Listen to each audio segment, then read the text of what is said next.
time for potentially our final game of the split here. We are in the last week here, week 5, of course, of Phase 2's Part 1, to give you guys the exact technical terms. Before we go into Eastern Clash, our Eastern Clash teams already determined. Yes. Tonight was going to decide, basically, does Black have the perfect record? Yes. And does BlossoM pass Miracle? And so far, looks pretty likely. Yes, pretty I already upset. wrote S-Y-E, and I'm about to draw S as we go into Game 3 very soon. I think BlossoM has a very good idea.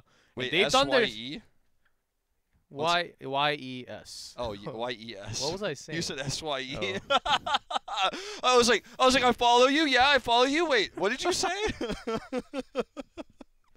Well, the Gaslow pick, literally, I just brain farted right after. We lost brain cells from that one, Yes. unfortunately. We'll never be the same. We'll never be Einstein anymore. And BlossoM, they've done their studies, and even the role changes, I think, they even got the team house on their own. They're practicing super hard. I think it shows. Even from the last game they had the more decent ones compared to all the ones before in part number 1. But they're climbing up higher, and Miracle also has a team house. What's happening here? Yeah, it just feels like BlossoM is coming in better prepared, and they're really focusing on improving, like I was saying before. And they spend a lot of time building these drafts. The Tracer pick was risky, for sure, but it worked out really well. And, of course, I couldn't have known before we were watching that how practiced it was, but after watching it, you can feel the strength. It is going to be BlossoM's map pick, of course, will be Dragonshire that they're going to take us to. They just want to go all global today. And this means because we go back to the set number 1 pick for Miracle, they didn't pick the Curse Hollow, we might not ever play on it now in this best of 5. Feels like a mistake to me. Yep, that's right. And also, this time, I'm pretty sure BlossoM will be banning out Illidan, or maybe they'll be taking it instead. That 0-2 pick still is a mystery to me. Just wasn't that good in the end of the day against the Tracer. Sure, maybe the Illidan could have been even worse, but at least he has evasion. I mean, it would be hard for him to get onto the Tracer, but look at his Qs there. It's definitely doable. Well, let's see how Dragonshire works out. The Dahaka play was really good by BlossoM in that last game, and we got the split pushing done. Soul lane really strong there. Wouldn't be surprised if we see that again here. Will be Miracle's first ban. They're getting rid of the Stitches. They've had enough of that. Yeah, Gondar's hooks were pretty amazing, especially he saved a few until the last moment and got a grab onto the ones who are trying to escape. BlossoM's considering banning Ariel instead, so they want to leave Genji and Illidan open. Okay, now Miracle has the choice. Do they want to go for the global or the ninja? Here comes the cyborg. This leaves Tastar open. Tass Illidan.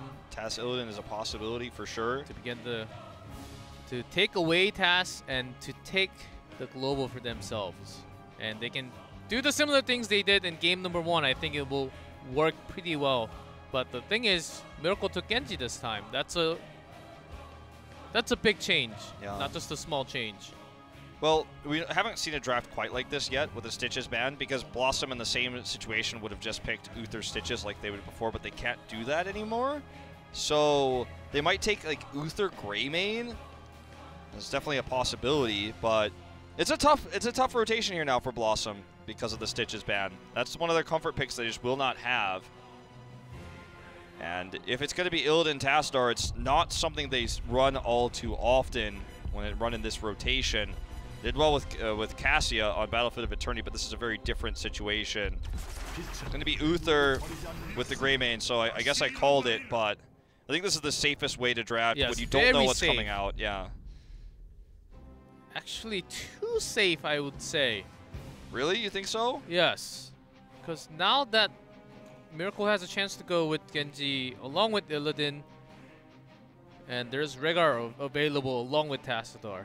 Of course, you can only choose 2 out of 3, but once you get your hands on either one of those 2 heroes, you're pretty much set for the dive. And I wonder if they'll grab Malthael here too. That's also an option. Solo lane They very could, yeah, powerful. what they could do is try to win the solo lane by grabbing Malthael and then banning Dahaka and saying, okay, well, there's no way you're going to ever really have some aggressive pressure on us in the top lane.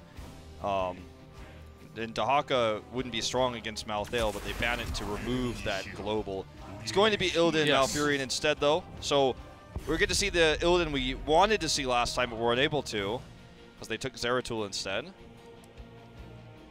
So they took Malf instead of Tassadar, which is okay because they had to give up one at least.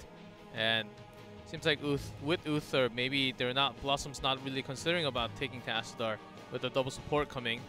The Tyrael ban is obvious because this one's a better one, I would say. You know that Malfurion doesn't have burst heals, but it doesn't necessarily matter if you have Sanctification, so just remove that. The Tassadar ban is a curious one. Sure, it can help empower Greymane, but it's not required. Okay, I would actually, for BlossoM, to take Rehgar here. That would be an interesting pick. To take it away from Miracle. Malfurion does not have burst healing, and with Uther, Rehgar can also do a pretty fast camp timing on its own. Have it act against the global that Illidan's going to have, and bringing the Dahaka as they played it just like in game number 2. I completely agree with you. It's going to be Diablo, though, the first time he's left available, but still the Dahaka pick. The other thing I thought about they might have grabbed would be the Arthas, because they banned Tassadar instead. Arthas would have been a really good pick here too. Diablo serves a similar role because he can grab these heroes, pick them, and it's a lot easier for Diablo to chase, say, a Genji than an Illidan, or an Illidan than Arthas. Is much harder to hit the Howling Blast. Diablo just point-click does work. But the other options, of course, the other option was the Arthas I was thinking about. They have a strong solo laner here too. And I wonder what Miracle is going to respond with now, because Diablo can get very powerful on this map. When you have Uther to protect him, and he's already so tanky with the burst heals coming in, probably just never going to lose his souls. That's the idea, right? So I think they were trying to pick those both because Tyrael was banned to try to pressure Judy's pick here. And the only one left seems like Muradin or Anubarak, and it's going to be Muradin this time, and Taika's, because you see all the tanks on the other side. You have to bring in the burst damage with the percent damage.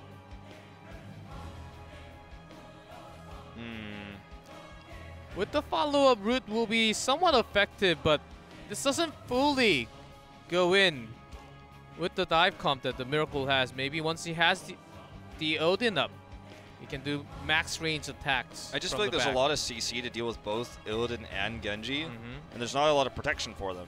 And Malfurion doesn't have cleanse. Ah! I don't think this is going to work. I don't think this can actually work against what BlossoM has drafted. They have the point-click stuns, the CC from Uther and Diablo. Dahaka barely saw any missed tongue grabs in the last game.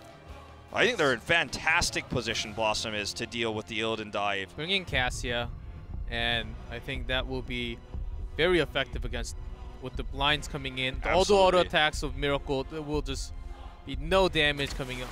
Medivh is one other way to similarly protect the Greymane. I would have liked the Cassia better for the reasons you described. I actually think your choice is more aligned with my line of thinking, but the Medivh is also strong.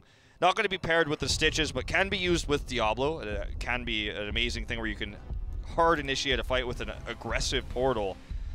I have to trust BlossoM this time. I don't like what Miracle has chosen against this heavy CC, and I think that BlossoM has a good plan here. And with the execution we've been seeing from them tonight, the momentum is in their favor. I think this draft is going to get them to a 3-0. We'll see if Miracle can prove me wrong as we head into Dragonshire.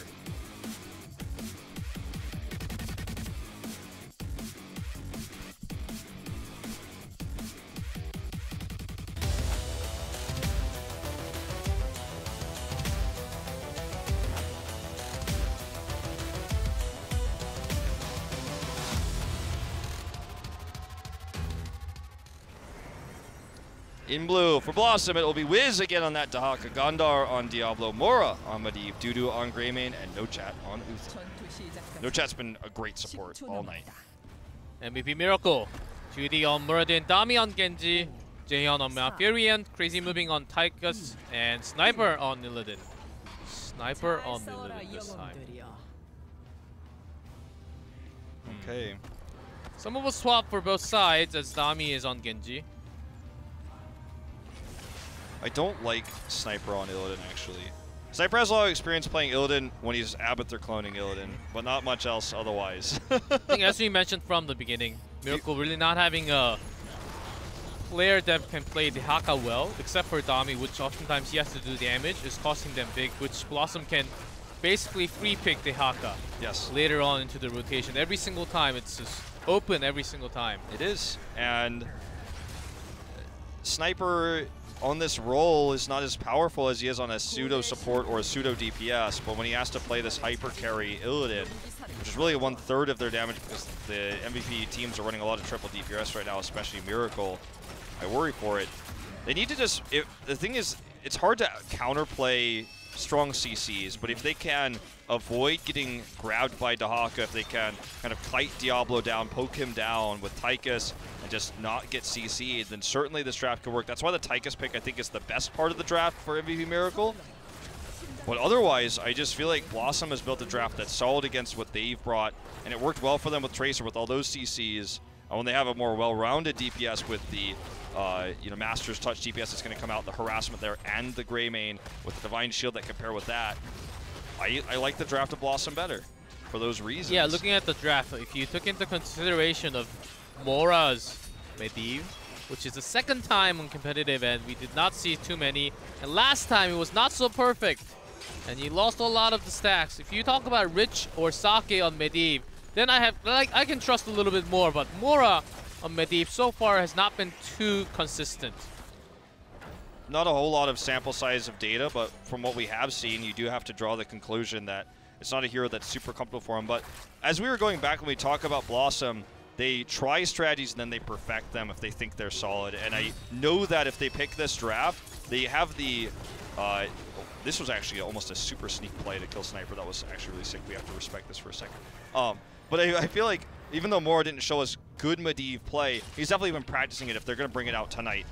And tonight, sure, it's 5th, 6th place match based on what we're watching right now, so it's not the end of the world for anyone's career, so it could be some experimentation. But I think that they've definitely been bringing in improvement to all the drafts they've been showing, all the Ariel comps they were showing, the Tracer we saw earlier. So this time I'll have faith in Mora. See if my faith is misplaced as this game goes on. Miracle actually leading in EXP currently because of that wave in the top lane. And they actually, because we're winning both lanes so hard, actually have been channeling this Dragonite for a long time. No Unleash yet, though. So will be denied, it looks like, with Dahaka rotating top. Not able to get the tongue grab this time. With this kind of rotation, they can outsoak, of course, Miracle. They have the upper hand slightly on the XP, and also when it comes to time with level 10, when they have the access to hunt. I don't think they have to go in all-in dive. Once they have the chance, Genji just diving in from the side, the hunt coming in from the rotational work that Illidan has been doing from the top lane. I think that can make a significant difference, but of course BlossoM with lots of tanks. It'll be hard to get the kills and get the resets from the Dragon Blade. It's a very a greedy bait, shall we say, in the top lane there for a second, but didn't actually work out. Keep in mind, BlossoM's comp scales with Gondar getting more tanky when we get to the later team fights. We get out of the laning phase, which lasts so long on this map because of the way the objective works. Gonna actually commit here to try to kill Crazy moving. Dudu's going in. And Wiz came down. The cocktail damage is barely not enough, but they may have overcommitted here. Here comes Dami. Drag misses. Dami comes with the Swift Strike, gets a kill. Did not get the reset though. Seems like no Chad will be gone for sure. Just overextending. Portal's there, but it's very low, very, very low. Lucha survives for a long time, wants to get one more Q. Can he get it? Nope, Portal expires. He will go down. So 2 kills for none on the side of Miracle. Poor Uther. Did a lot of harass, though, with that. Actually saved his teammate because he sacrificed it away. So this is going to be the cap now for Miracle. I suppose they probably just get the Dragon Knight from this, right? If they can push Greymane off the bot. That was actually a smart rotation there by Dudu. No one was there to answer for him. They were actually expecting he wasn't there and just went mid. Yeah, he also just got half instead of going all in because he wasn't sure where the rotational work was coming in from Miracle. What?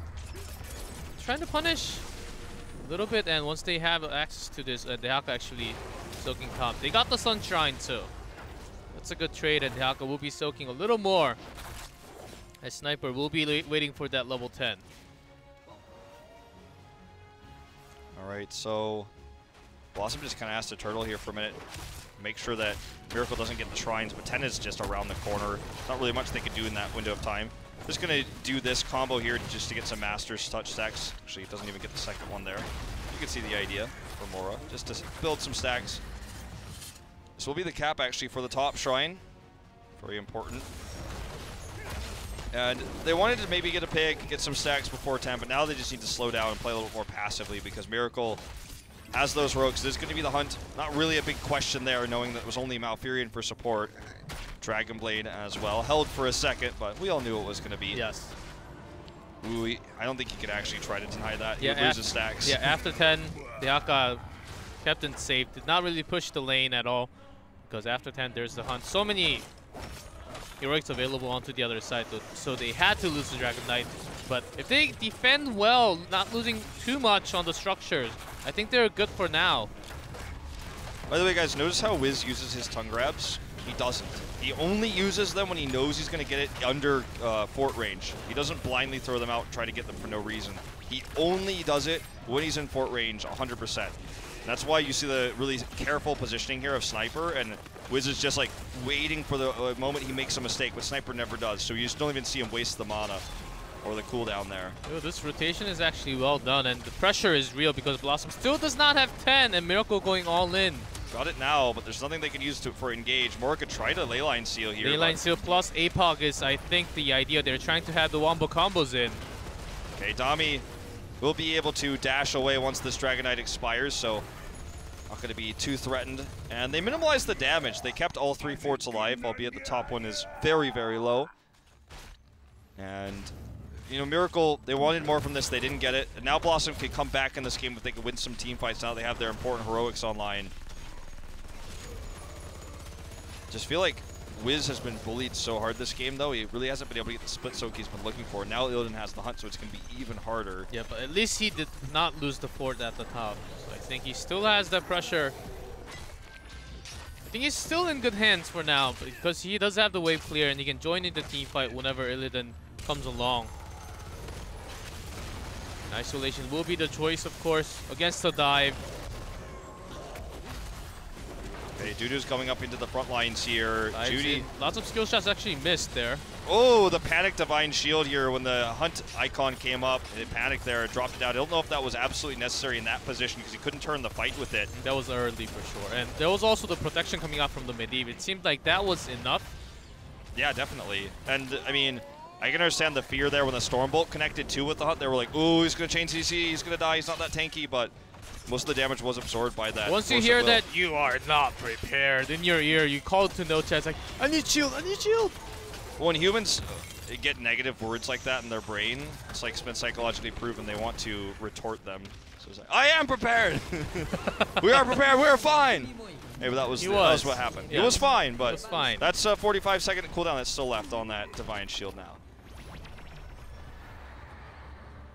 Level 13 advantage here for Miracle is just playing this safe while ahead, never overextending, just playing it safe. Sniper dominating this top lane here with the cap. No clear for BlossoM. Greymane was occupied in the bot lane, so they couldn't actually get their own bruiser cap. Just going to have to wait for another opportunity for that later. Not the best routes out of Jaehee on this game. Another one misses, but it's been mostly a defensive router today, and when he's on the attack like that, I guess it doesn't really matter as much. If he gets through, he gets the kill. If he doesn't, well, he tries again next time. That's how it goes. There's a hunt. On to Diablo. No follow-up. No. All souls wasted. This is a massive pick. This is huge. Loses all of his souls. Not going to be tanky anymore. Sure, he gets the instant respawn, but you probably want to be dead instead. I think BlossoM had to be really careful if they're just... They saw Mora climbing up top, so they went for Diablo right after. Great pick by Miracle, and they're really out-rotating from the beginning of the game. This is the kind of Miracle I wanted to see. Snowboard their lead, because they had the snowball, they had the momentum from the early game. It seems like BlossoM's having a big trouble right now and just continue doing the same thing. I agree. And the Dragonshire map choice, just, well, hold that thought. We're going to have the charge in here for Gondar. He gets kicked. Actually is vulnerable now to the hunt. As you can see on the minimap, he's going in. The protection comes over here, but will it be enough, actually? The heal comes out. Very close call. Remember, he's not tanky after those souls were lost. Does get in the portal there. Sniper wanted him. Dudu will have that force of will. Will he get out here? The Dragon Knight DOT. Tommy wants to go in. Does have the Dragon Blade, but here comes the Leyline Seal. Leyline Seal really well placed here. With the APOC, the stun a lot. Seems like that will be enough for the defense. Is Tommy going to commit all the way in? He already used his dash, didn't get the reset, so unfortunately can't go in with the Dragon Blade here. Did a decent amount of damage, but everyone's tapped up now. Oh, very aggressive positioning here for Diablo. The Twilight Dream is used. That portal saved both Diablo and Dehaka. They could have easily been crushed. Yes. Well, this was a very good Dragon Knight for Miracle. Just, again, stays ahead and, in fact, gets further ahead by not committing. And that's when you see Sniper could all in, decides not to, holds on to his second hunt. The same to be said, of course, of Dami, not going in there, saving the Dragon Blade. Now the hunt's coming in once again. Mora is the target, has to Divine Shield himself. And nice portal away, and Diablo without the soul is not as strong, but with the armor does sustain for a long time. But this small choke point, Miracle has everything in their hands right now. Okay, the portal here gonna save two once more, but the others will go down. It looks like Dudu tries to make this a trade, gets the kill here, and he gets out in the portal. What? How much health does he have left? How much health? He's got sub 10, guaranteed. Cannot believe that just happened. He gets the kill towards his opponent with the Worgen form. The shift to Worgen goes into the portal right afterwards. Those are some amazing plays. What a baller, man. That was a bold move, and also, wow. And Mora's protection at the perfect timing. Whenever the hunt comes in, there's the protect. Whenever they're about to die, there's the portal. He literally saved all of his teammates there. Portal usage has been good. The Medivh pick getting value, but it's still not enough. They're having these amazing saves. Yes. They're turning these team fights that could have been full wipes into just 2 dead or 3 dead. But we need to see more. We need to see some initiation. I want to see a team fight on even talent tiers. It's not going to happen until they hit 16. But when they do, you can see that APOC, Leyline Seal, for the attack, the initiate, not used defensively. If they take the initiative, they can win this. They have so much CC, remember, and that's what we thought was going to be the reason why it was going to be the better draft for BlossoM, but it is just not happening. Miracle's getting the better initiates every time. Usually with the hunt, the Twilight Dreams have been good too. The Storm Bolts have been hit connecting. Here comes an initiation. They're looking for Dami. He has the dash away, however. Yeah, there's not much of a CC available, and that was actually, that was a close call. But Miracle got the Dragon Knight back-to-back again. Seems like they want to snowball this one out a little bit more. The hunt was already used, so Sniper cannot actually rotate out of this. There's no fort, actually. I think Wiz just messed up. Does use his heal here. Actually will force Sniper away with the minion wave. That was a close call. I didn't know he had his adaptation there. Or not adaptation, but, you know, his essence. Could have been disaster otherwise. Doesn't really cost much to Illidan, who has his hunt up in 5 seconds. But Mora has to do more. He does. The Master's Touch finished, so you can do a lot more damage coming in. The follow-up is does not exist. We need to see. This is a Leyline opportunity. Leyline opportunity right here. Everyone's stacking up. Diaka's not here yet. Gonna wait for that. It looks like want to wait out for this. Gondar actually charged away. He's stuck now. He's stuck. Has the portal to get out. Leyline Seal is used. This is the APOC opportunity. Gets the double stun, but where is the damage? Wiz coming in here very late. Sniper looks to escape. Grace Moving's about to run out of Odin time here. And the Dragon Blade comes now. Sniper is actually taken out with so much damage, and Greymane is lost, which means BlossoM does not have any damage. 5-man Twilight Dream on top of all of this. The full silence. Divine Shield used very late. And as much as we like the super saves from the Medivh portals, it feels like he's just not confident with the combo there with the APOC, the initiate. We didn't see Leyline Seals coming over enough. The CCs did not connect where they needed to. And the draft for BlossoM, while good in theory, is not good enough. And Miracle is going to take their first game of the series here. Mora gets taken out before he can pull out this time. And Gondar's just going to try to keep his KDA a little bit better, I suppose, as the core starts to go down. Well, maybe he's actually going to go ahead and lose his life here. Oh, another death on the charts. Another death, but Miracle really coming back with strong with the dash-ins, all the dive comp, working against BlossoM and takes game number 3. All right, so I think the big answer here to the question is, what should the Illidan been picked instead of the Zeratul? I think the answer is definitely YES or Yes. what did you say? SYE? Yeah. Basically. Not on Dami though, but I've been pretty impressed with the timings of the hunt coming in from Sniper this time. Actually, it was well done. It was not Dami's Illidan. Really not pushing too far on the top fort. It took a long time to actually pressure on to Wiz one, but once he took the fort down, he really had the pressure, and BlossoM had a pretty good defense against that, but the damage was just not enough. No, it wasn't, and we thought with the Leyline C, or sorry, not the Leyline C, the Master's Touch, we'd have a lot more damage. They'd be able to get the cocktail damage and to get the kills. They actually, instead of taking Go for the Throat, went for Cursed Bullet, which didn't do too much for them, you'd have to say. Might have been better to use that to get the kills and the resets onto the Illidan and the Genji when they came in. The Hunt was the big MVP, though. Sniper's usage, his understanding of when to go in, who to initiate on was really good.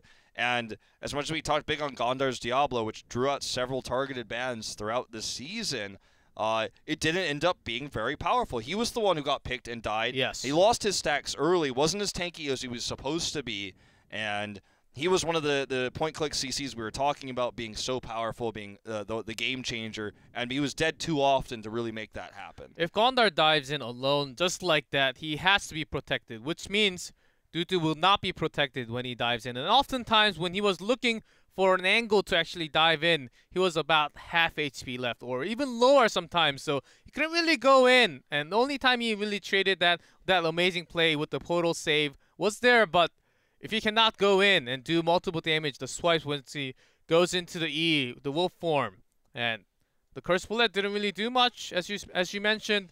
And if Greymane can't do damage when he goes in, then there's no damage. Modern Life cannot really get the kill with those Qs. Yeah, and I mean, we saw the punish plays coming out with Dragon Knight kicks. There were like 2 or 3 times in that game where Gondar went in. They were like, okay, well, you're over there now. You thought you were appealing, you thought you were CCing these squishy heroes? No. The Odin usage was really good as well, coming out from Tychus. So that was a draft I really feel like we shouldn't ever be allowed to see again on BlossoM's side, because it just looked really good. They had the CCs. They thought they were going to be enough. I thought they would likely be enough, but in practice, not going to be the case. So